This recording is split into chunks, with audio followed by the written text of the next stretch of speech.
Hey guys, I'm back. So, it's a new week and it's a new video. And today, we're going to look at some more confusing verbs to do with money. Money, money, money. Where would we be without money? So, if you're ready to get going with your English learning, let's begin.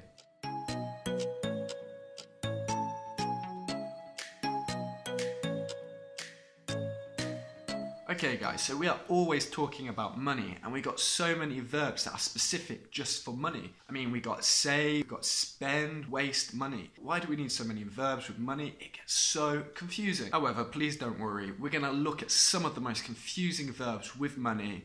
Let's take a look. So first of all, lend versus borrow. So we use lend and borrow when somebody gives or we take money from another person, but later we're going to give the money back. However, there is a little difference between lend and borrow, and this is where people get very confused. So you need to remember that lend is like give. You give money to somebody or you lend money to somebody. Now pay attention, we use the preposition to after lend. You lend money to somebody. Okay, and borrow is the receive. So if you receive money from somebody, you borrow money from somebody. Again, notice that after borrow, we use the preposition from. You borrow from somebody. Some examples. Can you lend me some money? Can I borrow some money from you? Why does my dad never lend me any money? I need money. I have no money. I don't like lending people money because they never give it me back. Okay guys, let's look at this second combination of verbs that are confusing. Cost and to be worth. Okay, so if we say that something costs an amount of money, it means it's the price of the product. For example, an apple costs about 50 cents and a house costs about 200,000 euros. Okay, it depends on every apple in every shop or every house has obviously a different cost, but the cost is the cost. Okay, and worth. Well, we use worth to talk about the value of something. For example, an apple is worth about 50 cents. Okay, so when do we use cost and when do we use worth? I mean, they seem like the same thing. Okay, so basically we use worth to say what we think the value of something is, and the value depends on each and every person's opinion. So the house costs 200,000 euros.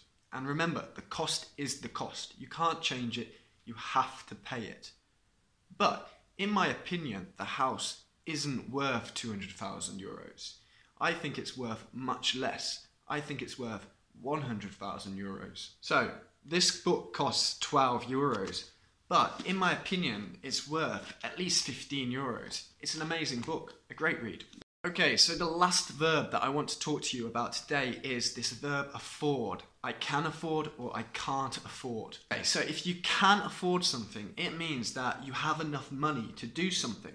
However, if you can't afford something, it means that you don't have enough money to do something. Let's look at some more examples.